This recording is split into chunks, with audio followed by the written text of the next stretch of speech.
السلام علیکم ورحمۃ اللہ وبرکاتہ۔ میں محمد مسلم رضا حشمتی، آپ دیکھ رہے ہیں شفا نیٹ ورک۔ لاکھوں کروڑوں درود و سلام ہو رسول کریم صلی اللہ تعالی علیہ وسلم پر، آپ کی آل پاک اور آپ کے پیارے اصحاب پر۔ ناظرین، بیت المقدس کو کئی انبیاء کرام علیہم الصلاۃ والتسلیم سے نسبت حاصل ہے۔ سب سے پہلے حضرت سیدنا ابراہیم علیہ الصلاۃ والتسلیم ہجرت کر کے یہاں تشریف لائے اور اس جگہ کو آپ نے اپنا مسکن بنایا۔ آپ کے شہزادے حضرت یعقوب علیہ السلام کی یادیں بھی اسی مبارک شہر سے وابستہ ہیں۔ فرعون کی ہلاکت کے بعد حضرت موسیٰ علیہ السلام نے بنی اسرائیل کو جہاد کے ذریعے بیت المقدس اور اس کے ارد گرد کے علاقوں میں داخل ہونے کا حکم دیا، لیکن بنی اسرائیل نے بزدلی دکھاتے ہوئے نافرمانی کی، جس پر انہیں اللہ تعالیٰ کی طرف سے سزا دی گئی۔ جب حضرت داؤد علیہ السلام کو اللہ تعالیٰ نے حکومت عطا فرمائی تو آپ نے بیت المقدس کو سلطنت کا دارالحکومت بنایا، اور آپ کے شہزادے حضرت سلیمان علیہ السلام کے دور میں بھی یہی شہر دارالحکومت رہا، اور حضرت سلیمان علیہ السلام ہی نے مسجد اقصیٰ کی تعمیر کو مکمل کرایا، اور آپ کا مبارک روضہ بھی وہیں پر ہے۔ حضرت سلیمان علیہ السلام کے ظاہری طور پر اس دنیا سے تشریف لے جانے کے بعد بنی اسرائیل برے اعمال میں مبتلا ہو گئے۔ شاہ بابل بخت نصر نے بیت المقدس پر قبضہ کر لیا اور وہاں پر تباہی مچا دی۔ اسی دوران انبیاء کرام علیہم الصلاۃ والتسلیم کے مبارک تبرکات والا تابوت سکینہ غائب ہو گیا۔ حضرت عیسیٰ علیہ الصلاۃ والتسلیم نے بیت المقدس کی سرزمین پر ہی اعلان نبوت فرمایا۔ 7ویں صدی کے شروعات میں شاہ روم ہرقل بادشاہ نے بنی اسرائیل کو ان کی بدکاری کی سزا میں بیت المقدس سے نکال دیا، اور ایک عرصے تک بیت المقدس پر حکومت کے لیے ایران اور روم کی جنگ جاری رہی۔ اسی دوران اللہ کے پیارے رسول صلی اللہ علیہ وسلم نے اپنی نبوت کا اعلان فرمایا، اور اللہ تعالیٰ نے قرآن پاک میں آیتیں نازل فرما کر یہ خبر دی کہ رومی بیت المقدس پر غالب آئیں گے، اور بعد میں ایسا ہی ہوا۔ ناظرین، 17 ہجری تقریباً 638 عیسوی میں امیر المؤمنین حضرت عمر فاروق اعظم رضی اللہ تعالیٰ عنہ کے دور خلافت میں مسلمانوں نے فلسطین کو فتح کیا تو بیت المقدس بھی مسلمانوں کے زیر انتظام میں آ گیا۔ میں آپ کو بیت المقدس کے فتح کرنے کا پیارا واقعہ سناتا ہوں۔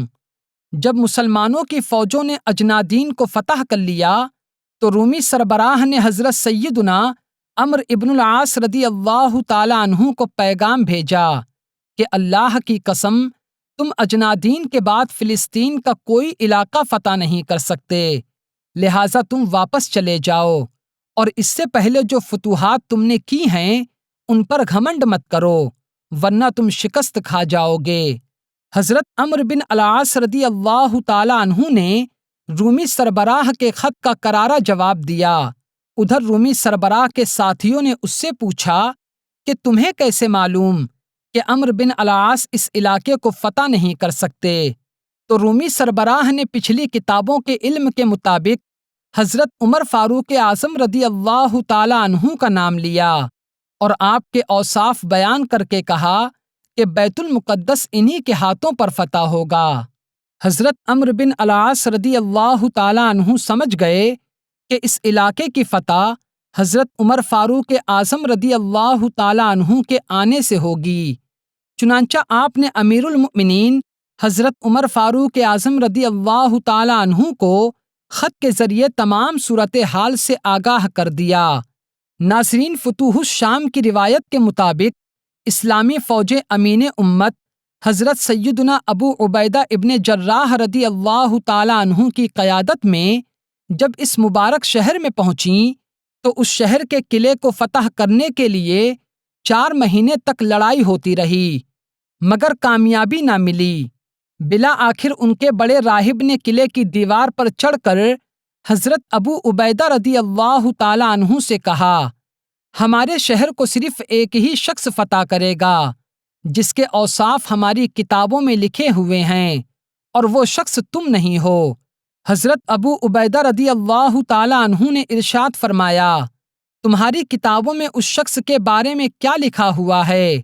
تو اس راہب نے کہا، جو شخص ہمارے اس شہر کو فتح کرے گا وہ حضرت محمد صلی اللہ علیہ وسلم کا صحابی ہوگا، اور اس کا نام عمر بن خطاب ہوگا، جو فاروق کے لقب سے مشہور ہوگا۔ اللہ کے کاموں میں کسی ملامت کرنے والے کی ملامت کی پرواہ نہیں کرے گا۔ یہ سن کر حضرت ابو عبیدہ رضی اللہ تعالیٰ عنہ نے ارشاد فرمایا، رب کعبہ کی قسم، ہم نے اس شہر کو فتح کر لیا۔ پھر آپ نے اس راہب سے ارشاد فرمایا، تم جن کے بارے میں بات کر رہے ہو وہ ہمارے خلیفہ ہیں اور ہمارے پیارے نبی صلی اللہ علیہ وسلم کے صحابی ہیں۔ یہ سن کر راہب نے کہا، اگر واقعی ایسی بات ہے تو تم جنگ روک دو اور انہیں یہاں بلاؤ، ہم ان کو دیکھیں گے۔ اگر ان میں تمام صفات وہی ہیں جو ہماری کتابوں میں لکھی ہوئی ہیں تو ہم ان کے لیے شہر کے دروازے بغیر جنگ کے ہی کھول دیں گے اور ان کو جزیہ بھی ادا کریں گے۔ حضرت ابو عبیدہ رضی اللہ تعالیٰ عنہ نے یہ بات منظور فرما لی اور امیر المؤمنین حضرت عمر فاروق اعظم رضی اللہ تعالیٰ عنہ کو تشریف لانے کے لیے خط لکھا۔ خط جب حضرت عمر فاروق اعظم رضی اللہ تعالیٰ عنہ کی بارگاہ میں پہنچا تو آپ مشورہ کرنے کے بعد فلسطین کی طرف تشریف لے گئے۔ جب آپ بیت المقدس کے قلعے کے قریب پہنچے تو عیسائی راہب نے آپ کو غور سے دیکھنا شروع کیا اور تھوڑی دیر کے بعد بلند آواز سے کہنے لگا، خدا کی قسم، یہ وہی شخص ہیں جن کی صفات ہم نے اپنی کتابوں میں پڑھی ہیں، اور انہی کے ہاتھوں پر ہمارا شہر فتح ہوگا۔ پھر اس نے اپنی قوم سے کہا، تم تاخیر کیوں کر رہے ہو؟ قلعے سے جلدی اترو اور ان کے پاس آ کر امان اور ذمہ داری حاصل کرو۔ خدا کی قسم، یہ حضرت محمد بن عبداللہ صلی اللہ علیہ وسلم کے صحابی ہیں۔ چنانچہ وہ لوگ جلدی جلدی قلعے کی دیوار سے اترے اور شہر کے دروازے کھول دیے، اور حضرت عمر فاروق اعظم رضی اللہ تعالیٰ عنہ کی مقدس بارگاہ میں حاضر ہو کر صلح اور امان کی درخواست کرنے لگے۔ آپ نے اللہ تعالیٰ کا شکریہ ادا کیا اور امن و امان اور عہد و پیمان کا اعلان کیا۔ دوسرے دن آپ فجر کی نماز کے بعد عظیم الشان فتح اور نصرت کے ساتھ بیت المقدس کے قلعے میں داخل ہوئے۔ ناظرین، حضرت عمر رضی اللہ تعالیٰ عنہ کی فتح کے بعد تقریباً 400 سال تک بیت المقدس مسلمانوں کے پاس رہا۔ اس کے بعد مسلمانوں کے اندرونی انتشارات کی وجہ سے سن 1099 عیسوی میں پوپ اربن دوم کی قیادت میں عیسائیوں نے صلیبی جنگ کے ذریعے بیت المقدس پر قبضہ کر لیا، اور تقریباً 88 سال تک صلیبیوں کی حکومت میں رہنے کے بعد سن 1187 عیسوی میں عظیم الشان اسلامی سپہ سالار سرکار حضور سلطان صلاح الدین ایوبی رضی اللہ تعالیٰ عنہ کے ہاتھوں صلیبیوں کی شکست کے ساتھ فتح ہوا، اور آپ نے بیت المقدس کو گلاب کے پانی سے غسل دیا۔ پھر تقریباً 700 سال تک مسلمانوں کی بیت المقدس پر حکومت رہی۔ تو ناظرین، آج میں نے آپ کو بیت المقدس کی تاریخ کے بارے میں بتایا۔ اللہ تعالیٰ بیت المقدس کی دشمنوں سے حفاظت فرمائے اور ہمیں وہاں کی زیارت نصیب فرمائے۔ تو ناظرین، آج کی ویڈیو میں صرف اتنا ہی۔ السلام علیکم۔